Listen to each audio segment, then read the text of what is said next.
পুরো পৃথিবীতে ছড়িয়ে যেয়ে আক্রমণ করবে। এখন চলো জেনে নেওয়া যাক এই ফিন গ্রহের এলিয়েনরা কেন আর কিভাবে আমাদের পৃথিবীতে এসে নামলো। এখানে দেখা যায় ফ্রান্সের একটি শহরের ওপরে প্লেন ল্যান্ডিং করার প্রিপারেশন নিচ্ছিল। ঠিক ওই সময়ে প্লেনের সকল লাইট অফ হয়ে প্লেনের ইঞ্জিনটাই বন্ধ হয়ে যায়, আর ইঞ্জিন বন্ধ হয়ে যাওয়ার কারণে প্লেন সরাসরি নিচের দিকে পড়তে শুরু করে। এবার দেখা যায় শুধু প্লেন নয়, পুরো পৃথিবীটায় আস্তে আস্তে ইলেকট্রিসিটি শাটডাউন হতে থাকে আর চারিদিকে অন্ধকারে ছেয়ে যেতে থাকে। আর এই এরিয়ার মধ্যে সাউথ এশিয়া মানে ইন্ডিয়া, বাংলাদেশ, নেপাল, ভুটান এরাও ছিল। এখানে আমরা মুভির নায়ক ওলেগকে দেখতে পাই তার গার্লফ্রেন্ডের সাথে। ওলেগ ছিল একজন স্পেশাল ফোর্সের সদস্য। মস্কোর মতো মেগা সিটিতে লোডশেডিং হওয়ার কারণে ওলেগ জানালা দিয়ে বাইরে তাকালে সেখানে হাজার হাজার ড্রোন দেখতে পায়, কিন্তু সে বুঝতে পারে এই কাহিনী যেটাই হোক বিষয়টা খুবই সিরিয়াস।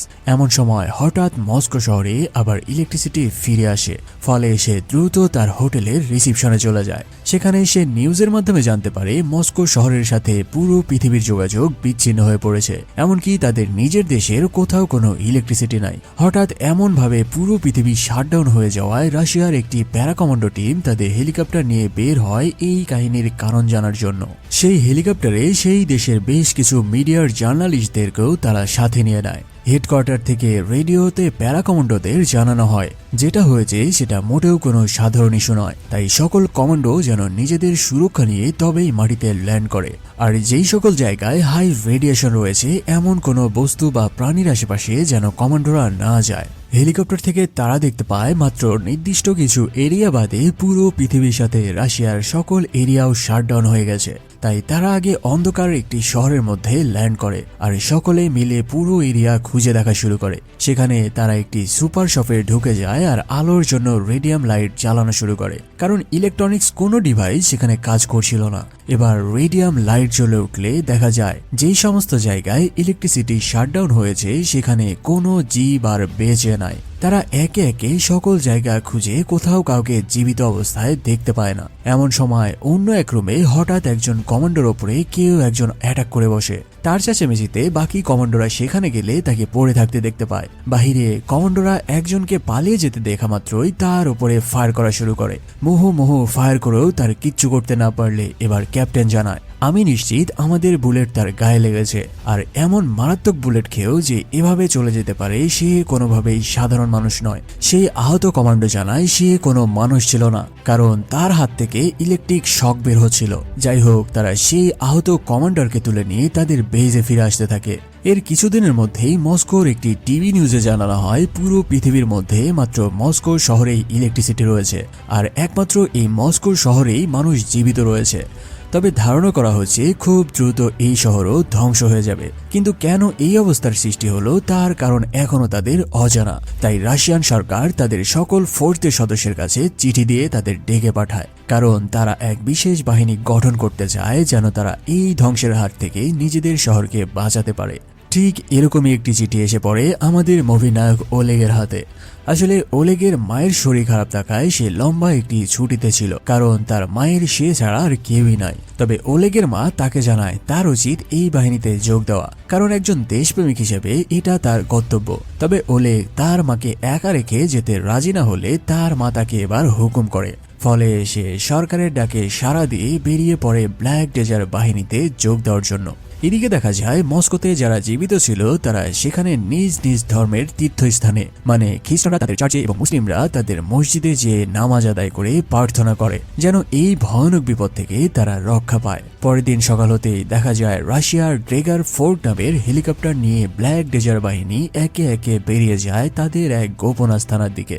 তাদের এই বেস ক্যাম্প স্থাপন করা হয়েছিল মাটি থেকে 120 মিটার গভীরে, যেন বাহিরের এই খারাপ অবস্থার ইফেক্ট তাদের ওপর বা তাদের ওয়েপনের ওপরে না পড়ে। সেখানে আমরা এই টিমের ক্যাপ্টেন মিসেস মারিনাকে দেখতে পাই। তিনি তার টিমের সবাইকে ডেকে সেখানে একটি ব্রিফিং করে। তিনি তাদের জানায় এখন আমাদের প্রথম কাজ হলো পুরো পৃথিবীতে কেন এই ধ্বংসযজ্ঞ হলো তার কারণ খুঁজে বের করা। আর এই জন্য আমরা প্রথমে মানুষের ডেড বডিগুলো কালেক্ট করব আর ফরেনসিক টেস্টেই তার রেজাল্ট জানতে পারবো। যদি সেটা ভাইরাসের কারণে হয়ে থাকে তবে সেটা আমরা মেডিকেল টিমের কাছে হ্যান্ড ওভার করব, আর যদি সেটা অন্য কারণে হয়ে থাকে তবে জান দিয়ে হলেও এই অবস্থার মোকাবেলা করতে হবে। ফলে তারা সেখান থেকে রাতের অন্ধকারে সাজোয়া যান নিয়ে বেরিয়ে পড়ে ডেড বডি কালেক্ট করার জন্য। পরের দিন একই ক্যাম্পের একই রুমে ক্যাপ্টেন মারিনা তাদের সৈন্যদের জানায় তারা যেটা অনুমান করেছিল আসল সমস্যা তার থেকেও ভয়াবহ। সেই ডেড বডি ফরেনসিক অ্যানালাইসিস থেকে জানা যায় তাদের সবার মৃত্যু হয়েছিল হার্ট অ্যাটাকের কারণে। আর এই হার্ট অ্যাটাক ওই সকল জায়গার মানুষদের হয়েছিল যেগুলো জায়গায় ইলেকট্রিসিটি শাটডাউন হয়েছে। আর এই হার্ট অ্যাটাক হয়েছে এক বিশেষ রেডিয়েশনের কারণে। আর এই রেডিয়েশন এসেছে কোনো এক ভিন গ্রহের স্পেসশিপ থেকে, মানে কোনো এক স্পেসশিপ অন্য গ্রহ থেকে তাদের পৃথিবীতে এসে ল্যান্ড করেছে। আর স্পেসশিপ এসেছে মানে স্পেসশিপের ভেতরে এলিয়েনও রয়েছে। ঠিক ওই সময়ে পুরো ক্যাম্পে সাইরেন বাজা শুরু হয় আর জরুরিভাবে সকল কমান্ডোদের জানানো হয় এক বিশাল জন্তুর দল জঙ্গল ভেঙে চুরে তাদের ক্যাম্পের দিকে এগিয়ে আসছে। তাই সবাই যে যার মতো ওয়েপেন তুলে নিয়ে রেডি হতে থাকে এই জন্তুদের মোকাবেলা করার জন্য। সকল কমান্ডোরা তাদের পজিশন নিলে হেডকোয়ার্টার থেকে জানানো হয় প্রায় 3 কিলোমিটার দূরে থেকে এক বিশাল জন্তুর দল তাদের দিকে এগিয়ে আসছে 120 কিলোমিটার পার ঘন্টায়। বেস থেকে তাদের ইনস্ট্রাকশন দেওয়া হয় যে এই আক্রমণাত্মক প্রাণীগুলো তাদের থেকে কত দূরে রয়েছে।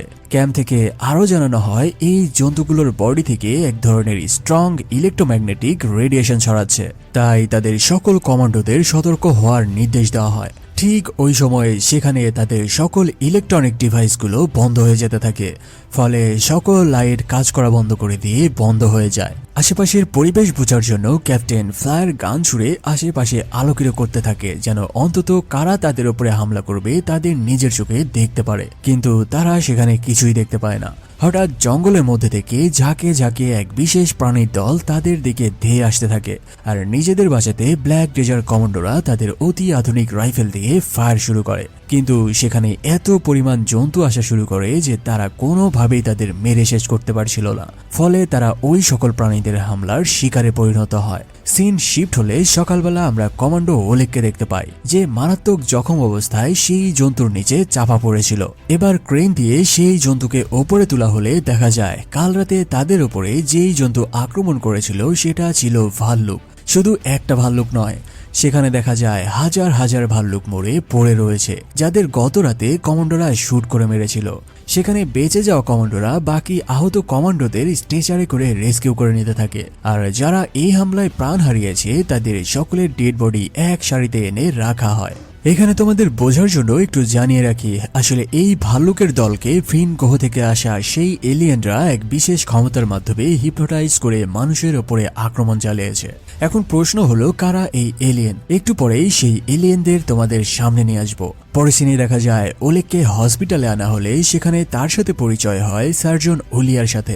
ওলিয়া এসে তার সমস্ত শরীর এক্স রে করে দেখতে পায় ওলেগের হাঁটুর ওপরের হাড় খারাপভাবে ভেঙে গেছে। তাই সে জানায় তোমার এই ভাঙা পা সেরে উঠতে প্রায় 1 বছরেরও বেশি সময় লাগবে, মানে ওলেগ তার বাহিনীতে আর যোগ দিতে পারবে না। ফলে সার্জন ওলিয়া তার প্রয়োজনীয় কিছু মেডিসিন লিখে দিয়ে তাকে সম্পূর্ণ বেড রেস্টে থাকার পরামর্শ দিয়ে চলে যায়। বাহিরে captain Marina black desert commando বাহিনীর লিডারকে জানায় তারা একজন ছেলের ওপরে এক্সপেরিমেন্ট চালাচ্ছে, আর এই ছেলেকে তারা সেই ব্ল্যাক আউট এরিয়ায় হাজার হাজার মৃত মানুষদের মধ্যে জীবিত খুঁজে পেয়েছিল। ক্যাপ্টেন মারিনা জানায় আমার বিশ্বাস এই ছেলের মধ্যে এমন কোনো সুপার পাওয়ার রয়েছে যেটা ব্যবহার করে আমরা এই বিপদের সাথে লড়াই করতে পারবো। কিন্তু সেই কমান্ডোর লিডার জিজ্ঞেস করে আপনি কিভাবে এত শিওর যে সেই ছেলের মধ্যে কোনো সুপার পাওয়ার রয়েছে? ক্যাপ্টেন মারিনা তাকে জানায় সেই ছেলের ব্রেন থেকে এক অন্য রকম ভাবে রেডিও সিগন্যাল ক্যাচ করতে পারে, যেমনটা রেডিও তার ওয়েভ থেকে সিগন্যাল রিসিভ করে। আর সে যে সবার থেকে আলাদা তার বড় প্রমাণ হলো এত মৃত মানুষদের মধ্যে তার একাই বেঁচে থাকা। তাই ক্যাপ্টেন মারিনা জানায় তার উপরে ফুল এক্সপেরিমেন্ট কমপ্লিট হলে তারা এই ছেলেকে তাদের ওয়েপেন হিসেবে ব্যবহার করবে। আর তাকে বর্তমানে রাখা হয়েছে সবথেকে সিকিউর মিলিটারি বেজের হসপিটালে। এখানে আমরা ম্যাক নামের সেই ছেলেকে দেখতে পাই যাকে দুজন ব্ল্যাক ডেজার্ট কমান্ডো 24 ঘন্টা প্রোটোকল দিয়ে রেখেছে। সেই রাতে একই হসপিটালে আমরা ওলেগকেও দেখতে পাই। তার সাথে দেখা করতে আসে তার পুরান এক টিমমেট যার নাম গ্রুভা। আসলে ওলেগ ইনজুরেড থাকার কারণে তার বদলে ব্ল্যাক ডেজার্ট টিমে নেওয়া হয়েছে তার এই পুরান টিমমেট গ্রুভাকে। সেখানে গ্রুভা জিজ্ঞেস করে সেদিন কি আসলেই তোদের ওপরে ভাল্লুক আক্রমণ করেছিল। ওলেগ জানায় হ্যাঁ, সেগুলো ভাল্লুকই ছিল, তবে তার সন্দেহ যে এই সবকিছু বড় কোনো বিপদের পূর্বাভাস মাত্র, মানে সামনে হয়তো আরো ভয়াবহ কোনো বিপদ হতে চলেছে। সেই রাতে ব্ল্যাক ডেজার্ট বাহিনী তাদের আরো নতুন সাজোয়াজান ও বিপুল সংখ্যক কমান্ডো নিয়ে বের হয় তাদের আশেপাশের শহরের অবস্থা দেখার জন্য। সেখানে তাদের এই মিশনে সাজোয়া যান ছাড়া ভয়ানক সব ট্যাঙ্ক ও রাশিয়ার সবথেকে মারাত্মক সামরিক হেলিকপ্টার ডেগার ফোর্ট নিয়ে তারা রওনা দেয়। সারা রাত পার করে তারা মস্কো থেকে কাজান ও পার্ম সিটি পার করে এশিয়ার দিকে আসা শুরু করলে সেখানে তারা দেখতে পায় কোথাও কোনো প্রাণের অস্তিত্ব বেঁচে নাই। শহরের এমন ভয়াবহ অবস্থা দেখে তারা আর সামনে আগানোর সাহস পায় না, ফলে তারা সেখানেই একে একে গাড়ি থেকে নেমে পড়তে থাকে। সেখানে দেখা যায় রাস্তাঘাট সবকিছুই একদম বিধ্বস্ত হয়ে পড়েছে। মুভির শুরুতে যেই প্লেনকে তোমরা দেখেছিলে সেটাও এখানে এসে বিধ্বস্ত হয়ে পড়ে রয়েছে। সেখানে রেডিওতে তাদের জানানো হয় তারা যেন আর সামনে না আগায়, কারণ তাদের থেকে মাত্র 3 কিলোমিটার দূরে এক বিশাল স্পেসশিপ দাঁড়িয়ে রয়েছে, আর সেই স্পেসশিপ থেকে মারাত্মক রকমের এক রেডিয়েশন ওয়েভ নির্গত হচ্ছে। আর এই রেডিয়েশন মানুষের সংস্পর্শে আসা মাত্রই তাদের হার্ট কাজ করা বন্ধ করে দিবে, মানে মানুষ হার্ট অ্যাটাক হয়ে মারা যাবে।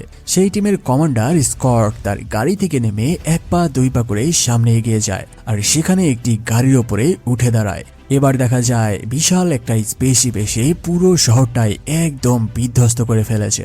শহরের এই অবস্থার নিউজ মস্কোর একটি নিউজ চ্যানেলে তুলে ধরা হয়, আর সেখানে রেডিয়েশনের মাত্রা বেশি থাকার কারণে ব্ল্যাক ডেজার্ট কমান্ডোরা আর সামনে আগাতে পারছিল না।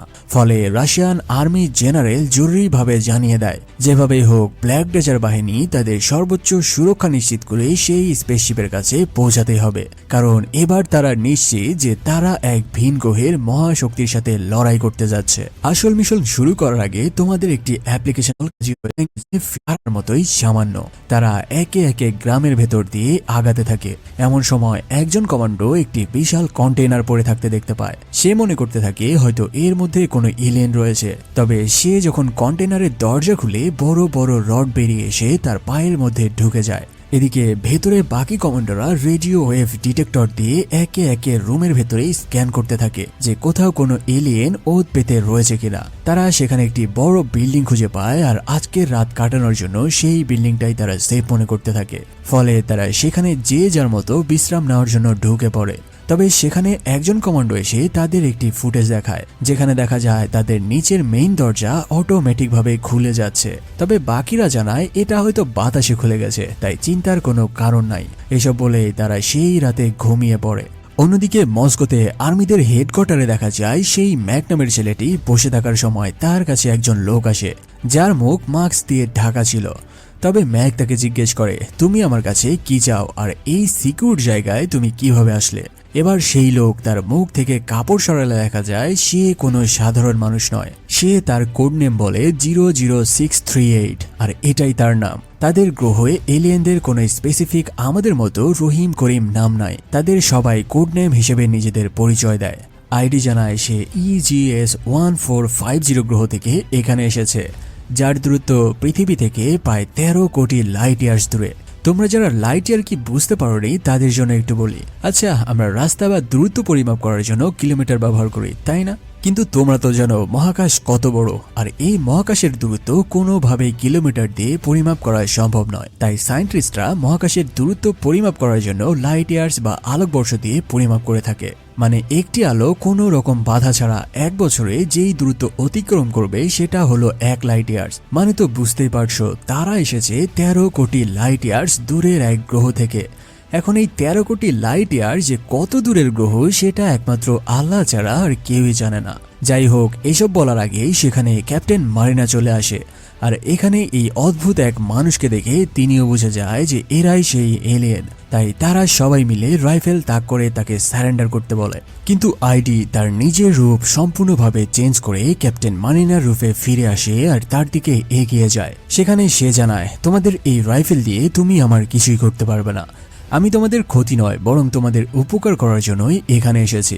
এসব শুনে ক্যাপ্টেন মারিনা আইডিকে নিয়ে তার রুমে নিয়ে যায়, আর এবার তার থেকে সকল বিষয় শুনতে থাকে। সেখানে আইডি জানায় তারা স্বেচ্ছায় এই পৃথিবীতে আসেনি, বরং পৃথিবী থেকে তাদের ডেকে আনা হয়েছে। সে জানায় পৃথিবী থেকে তাদের গ্রহে একটি সিগন্যাল দেওয়া হয়েছিল, আর সেই সিগন্যাল পয়েন্ট করেই তারা এই পৃথিবীতে এসেছে।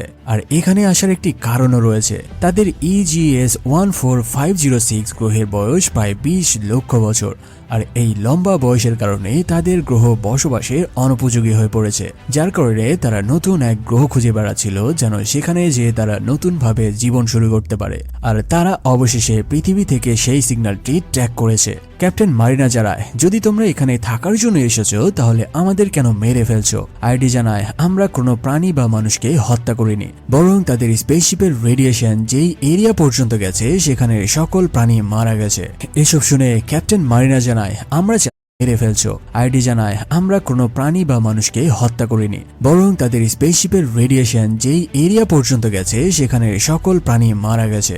এসব শুনে ক্যাপ্টেন মারিনা জানায় আমরা চাই তোমরা তোমাদের নিজের গ্রহে বা অন্য কোনো গ্রহে ফিরে যাও, কারণ আমরা তোমাদের সাথে একই গ্রহে বাস করতে পারবো না। আইডি জানায় আমি জানি এটা তোমাদের গ্রহ আর এখানে থাকার অধিকার একমাত্র তোমাদেরই রয়েছে, তবে তাদের কিংডমের একজন প্রিন্স আছে যে তোমাদের সবাইকে মেরে ফেলে এই পৃথিবী দখল করতে চায়, আর সে আরো স্পেসশিপ নিয়ে তোমাদের দিকে এগিয়ে আসছে।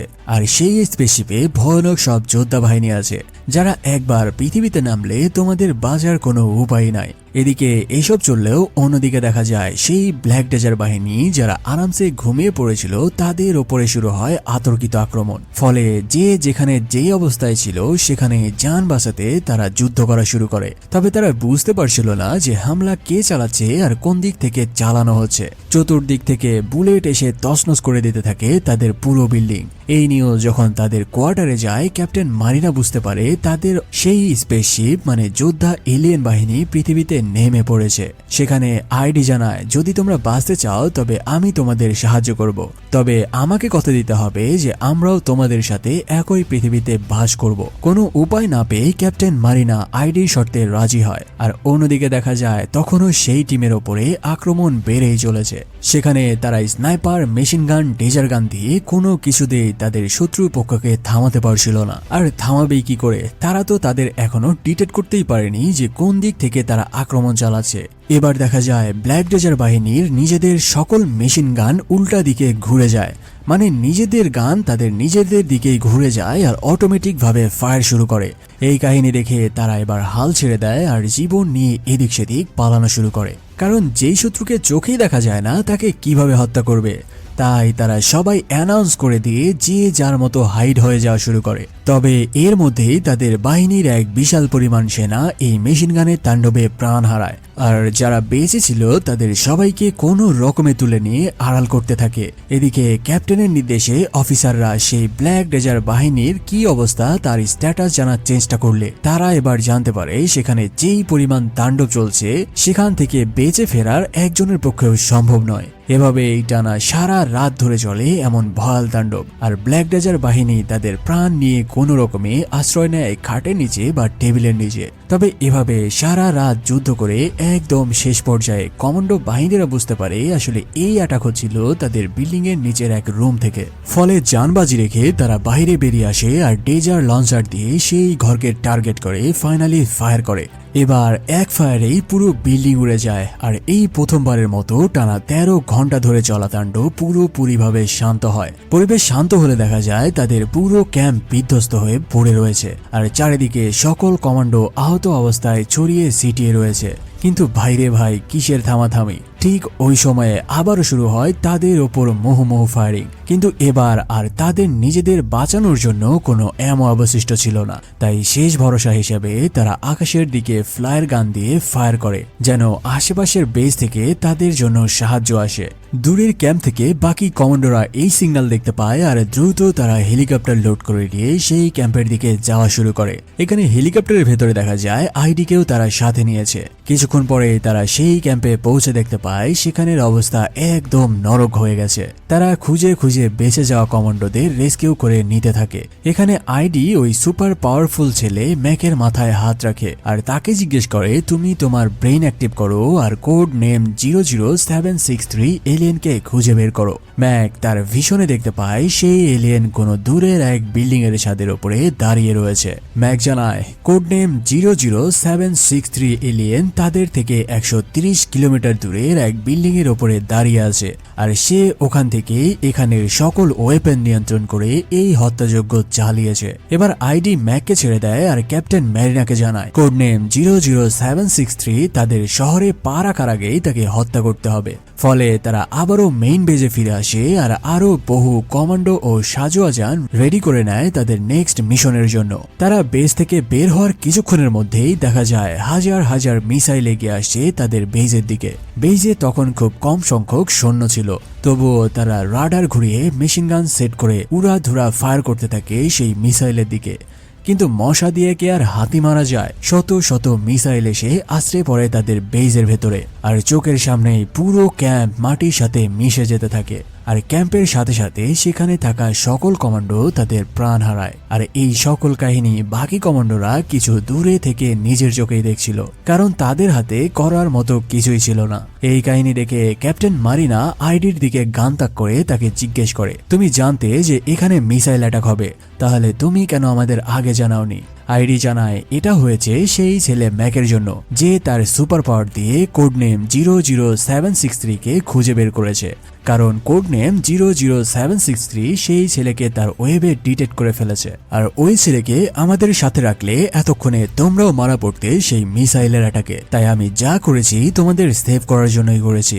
সিন শিফট হলে আমরা অন্য একটি ক্যাম্প দেখতে পাই, যেখানে আমরা কমান্ডর ওলেগকেও দেখতে পাই। তবে ওলেগ সহ তার পুরো টিম বিধ্বস্ত হয়ে সেখানে পড়েছিল।